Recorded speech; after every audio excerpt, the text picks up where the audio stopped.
Welcome to Pick Up and Deliver, the podcast where I pick up my audio recorder as I head out for a walk and deliver an episode to you while I stroll around. I'm Brendan Riley.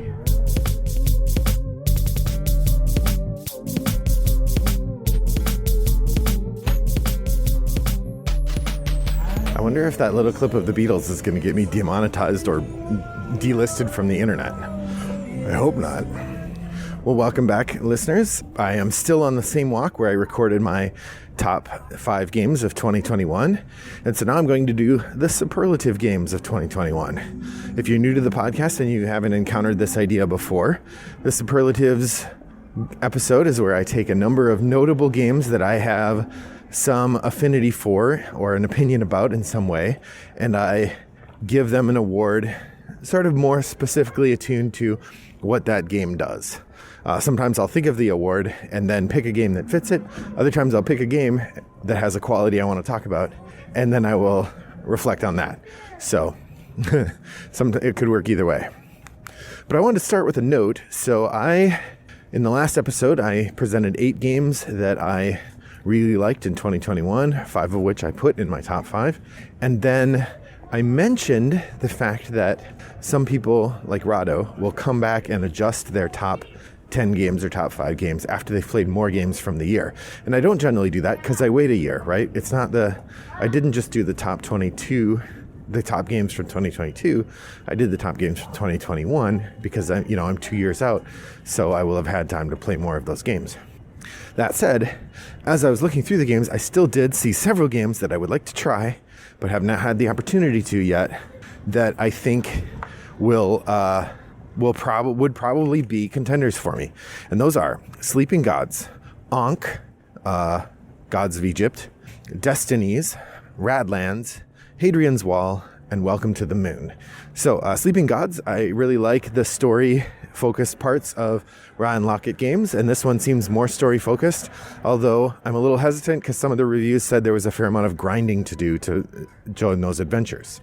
Ankh, the Gods game, is another area control game from Eric Lang, which don't always work for me. I did not like Midgard all that much, although I thought it was okay. I like Blood Rage okay, but I'm not any good at it. I don't know why I think I should play it, but it does sound neat. I also think I've become a little bit better at those kinds of games, so maybe it would click for me. Destinies is supposed to be a really interesting narrative-focused game that I'd like to try at some point. Radlands is a 2-player card battler. It's got the advantage of not having to be a deck builder. You just play with what you're given, and it's supposed to be really neat. I like 2-player card battlers. My wife doesn't, though, so I don't know when I would play that, but I would like to try.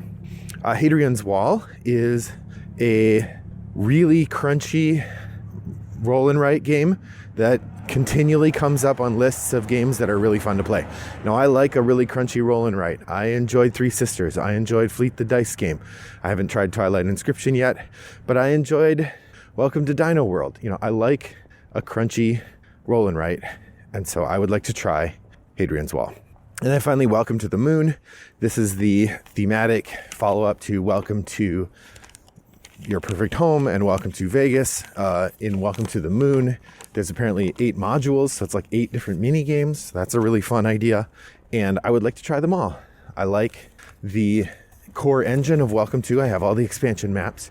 The one thing that's kept me from getting Welcome to the Moon is the fact that I have Welcome to and all the core expansion maps, but we don't play it as much as we used to. Every now and again we play it, but not a lot. And so I feel like we've moved on to other things, or it's in the occasional play rather than the often play. And so from that perspective, I'm less inclined to go get another big Welcome to game just for fear of buying a game we're not going to play. So those are the games that I saw when I was flipping through the 1500. Now, there were a bunch more that certainly would have been in my sure I'll try that category, on Blue Peg Pink Peg. When they're asking people to review how they feel about games, the choices are: I've played it, I want to play it, I would play it if somebody brought it out to try. And so there are quite a few games that are in the I want to play it category, and then a ton of games that are in the I'd play it if somebody brought it out to try category. I have a lot of room in that under that umbrella for my interests. And so as I think about that in particular, I would there are a number of games that came out in 2021 that I would want to try that way.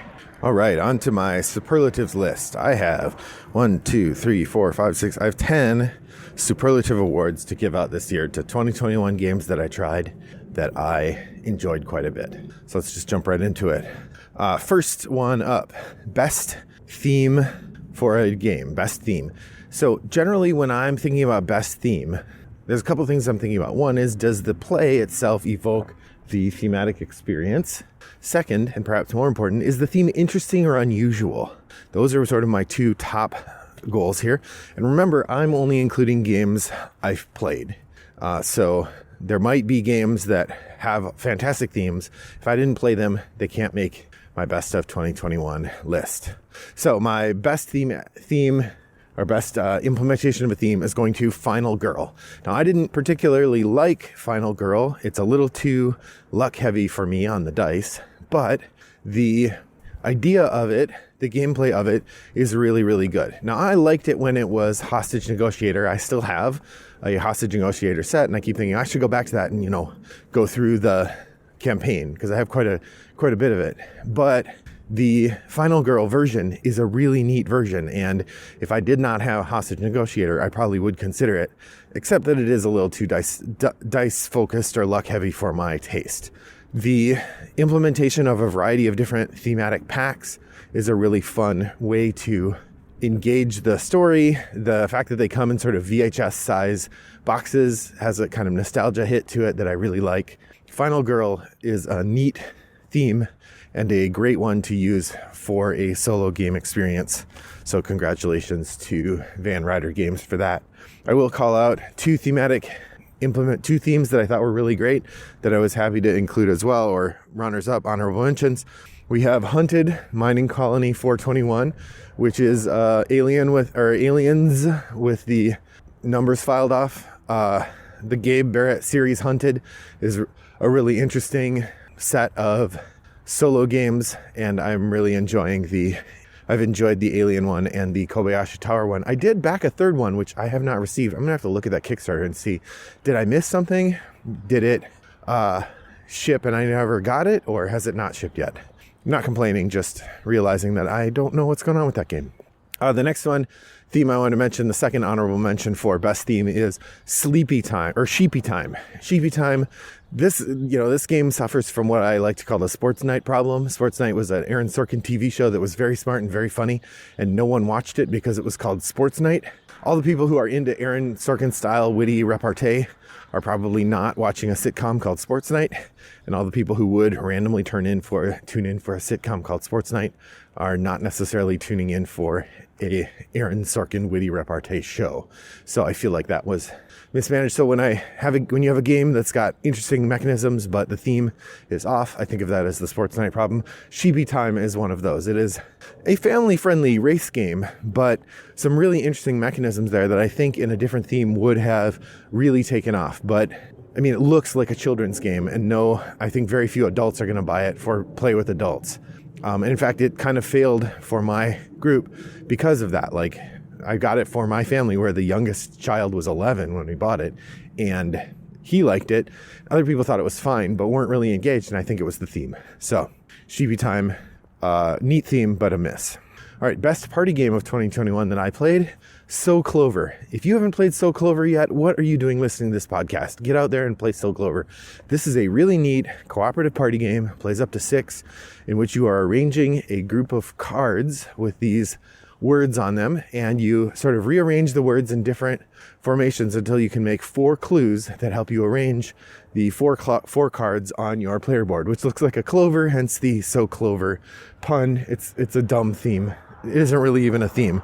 And then you take the cards off the board, you add in a 5th card that's not related, mix them all up, put the board with the clues out in front of your friends, and then they have to figure out which 4 cards go on the board in which arrangement to meet the clues best. And you go around the table and everybody presents one puzzle and solves it. It's a great game. So Clover, you should play it. It's awesome. If you really like Just One or something of that nature, So Clover is like slightly more complicated, just one. It's probably like Decrypto in terms of complexity. There's just a little more going on, although I think the rules are easier to get. Decrypto has the problem of, having secret information, and so it's easier to have somebody not understand and kind of wreck the game. So best party game of 2021, So Clover. Weirdest game of 2021, I'm giving that to Blood of the Northmen. This is a Carl Chudyk tile placement game and area control. So you have warriors that go onto the board. You have tiles that you're putting on the board and taking control of. And then it has action selection mechanisms reminiscent of something like Motainai or Innovation, more Motainai really, where the number of things on the tile you're placing determine which action you're going to do and how much of it you're going to do.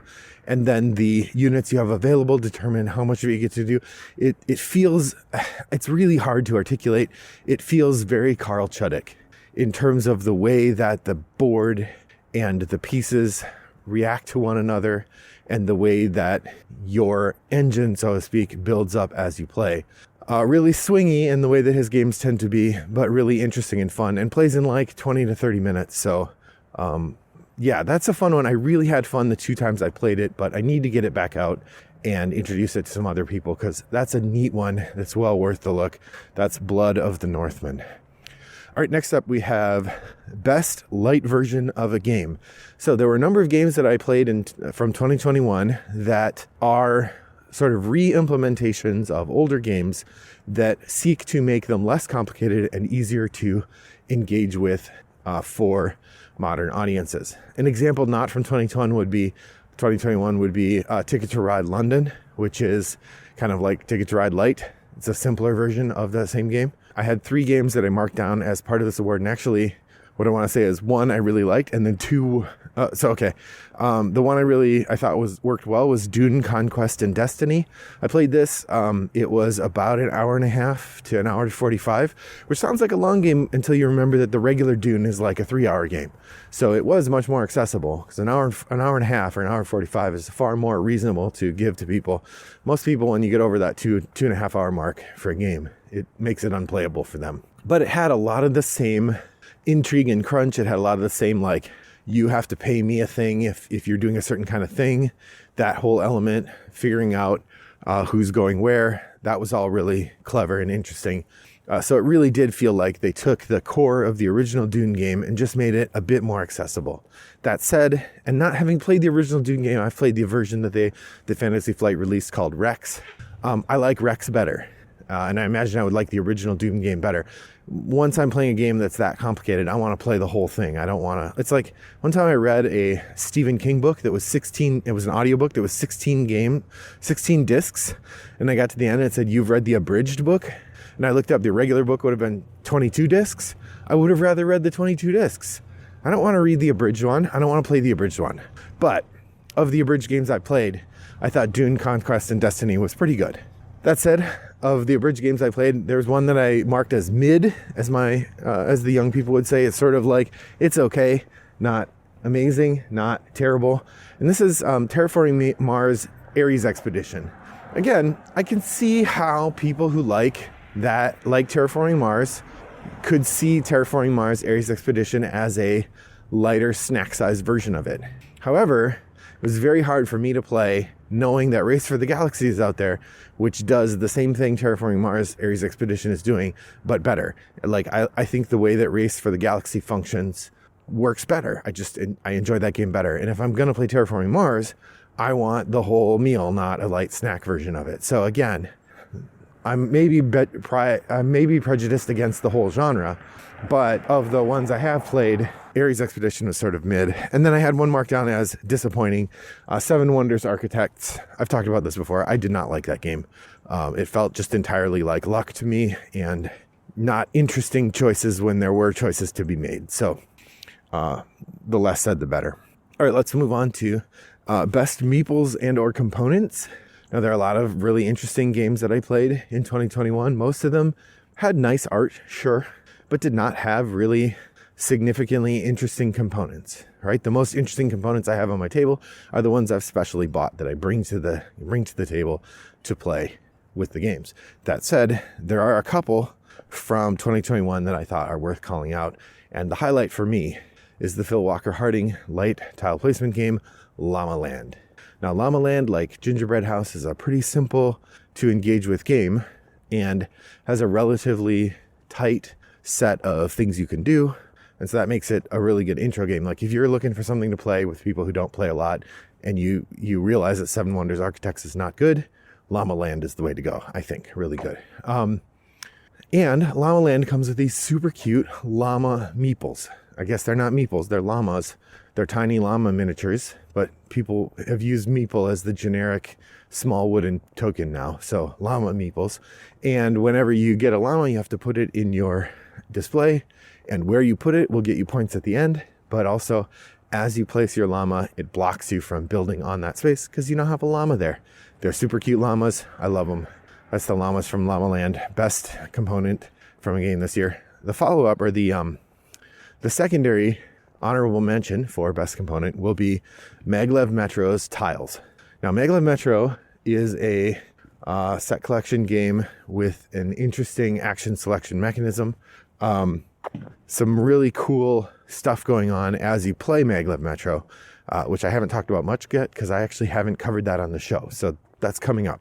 But the tiles that Maglev Metro comes with are these clear plastic tiles with colored lines on them representing the different lines of track. Each player has a different color of track that they're running throughout the city.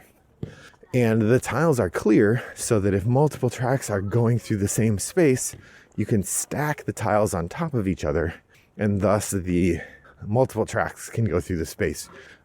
It's a really neat mechanism. I like the overall goal of setting up a set of tiles that way. It works really well. Maglev Metro.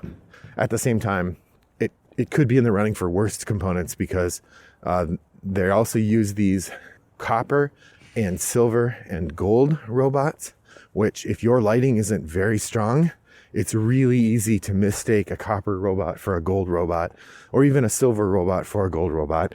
And more importantly, it's easy to mistake what kind of robot you need to use to go to a particular space. So you could be planning to do a thing and then discover like, oh no, I needed a copper robot instead of a gold robot. And then on top of that, there's 3 different colors of robots as well, or maybe 4.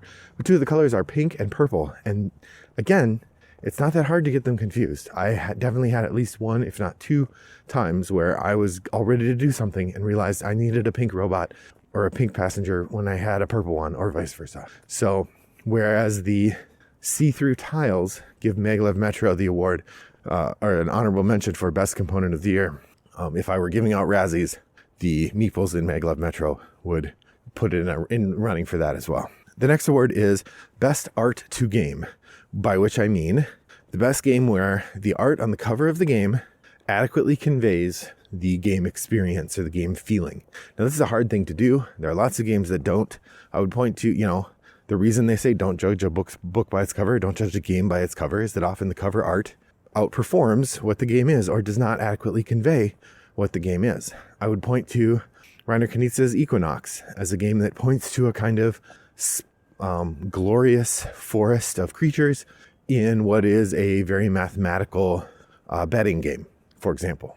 But the best art to game, I would say, is a game made by, full disclosure, friends of mine, Andrew Nerger and Jeffrey Chen, and that is Canvas.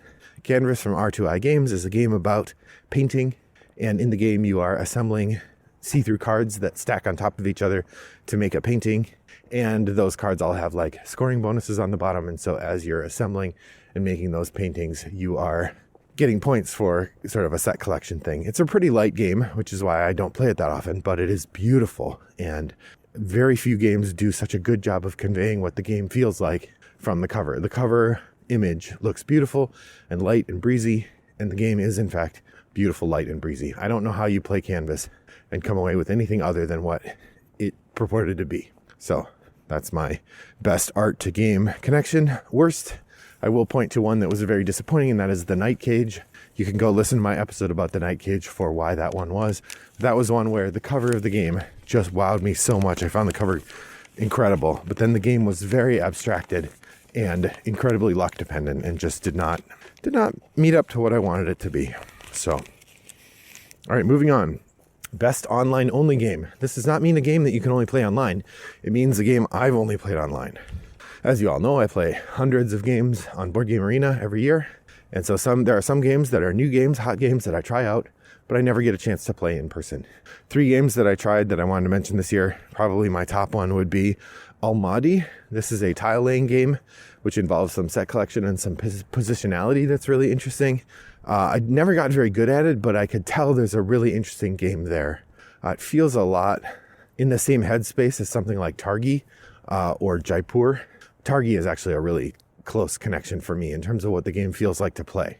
But really interesting game, Almaty. I'll definitely play that on the table if I get a chance.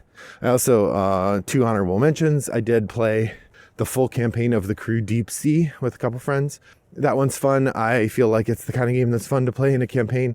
I don't know if I'd want to play on the table unless I'm with people who really know trick taking well, which I don't know that many people who do. So, and then I did enjoy a couple plays of Rift Force, which is sort of like a modern amplified version of something like, it's sort of like if you took Smash Up, the different factions in Smash Up, and then combined them with the battle for area control that is Schottentotten or Battle Line. That's Rift Force. It looks like a really interesting game. I did have fun playing it. I think it's probably one that's better played in real time, not turn by turn, just because there's not a ton to do on each turn. But I did like it. Rift Force, that's good. Best game I thought I would not like. I recently played Night of the Ninja, which is a light social deduction game. I did not think I would like this one. It's pretty... I don't know what didn't appeal to me about it, but I did enjoy it quite a bit. It's not a game I will buy, but if anybody says, hey, you want to play Night of the Ninja, I probably won't say no. Most significant game. By this one, I mean a game that kind of did something that wasn't being done very well or doesn't much, but I think people definitely paid attention to it. This was Matt Dunstan and I don't remember who else, their publisher Postmark Games. They started releasing games as PDFs that you download, roll and writes as PDFs that you download. And this is a thing that a number of people did before them and a lot of people did after them because they made a lot of money and on a relatively simple publishing premise that works really well. I think Voyages is pretty good. I've only played 2 of the maps and there's like 5, but it's a really neat concept and I think an important one as the hobby moves forward. So congratulations to them. Most significant game. 2 more. The best small game. This is the best game that comes in a small box that I did not realize or did not expect to be as good as it was. This is Holly Jolly. Actually, Matt Dunstan, Brett Gilbert again. This is it's Matt Riddle and Ben Pinchback, I think. Yes, the second pair of designers that has a Matt in them. Yeah, Holly Jolly is a set collection game built around a Christmas tree. It's tactical card selection, so pretty simple to learn and easy to get into, but really interesting and well worth checking out if you get a chance. Holly Jolly. That's from 25th Century Games, I believe. And then finally, I wanted to point to 2 other things that I noticed as I was looking through and I was trying to figure out. So I wanted to point out the biggest gap and the smallest gap. And by gap, I mean where a game falls in my overall estimation of how good it is versus where the general Board Game Geek rating community puts a game. I would say Terraforming Mars Ares Expedition is probably the widest gap for me, that I think it's fine, but I don't really like it. And a lot of people really like it. I've heard plenty of reviewers calling it the Terraforming Mars killer. Plenty of people saying they like it better than Race for the Galaxy. There are some people in sort of my camp who like the other 2 better, but Terraforming Mars Ares Expedition has been a big success, and I don't like it that much. So I think that puts me at the most odds with other reviewers. And then game where I'm on the same footing as everybody, Ark Nova. Boy, I like Ark Nova, and it has been very well received. So yeah, yeehaw on Ark Nova. Well, thanks for joining me on the Superlatives episode. I'd love to hear some of yours. Look through your 2021 games played and pick out a few superlatives that you'd like to offer. Games that, you have some reason for calling them out. What did they do best? Head over to Board Game Geek Guild 3269 and share your thoughts there. And thanks for joining me on my walk today. I hope that your next walk is as pleasant as mine was. Bye-bye.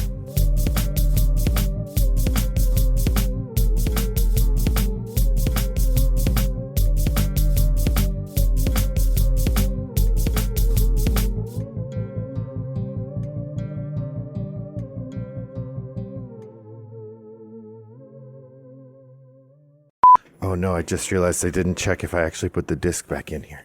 Oh well. I did. Okay.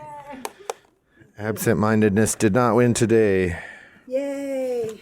There you go. Anytime that happens, it's a plus. Exactly. It's the small victories. Have a good one. Brought to you by Rattlebox Games.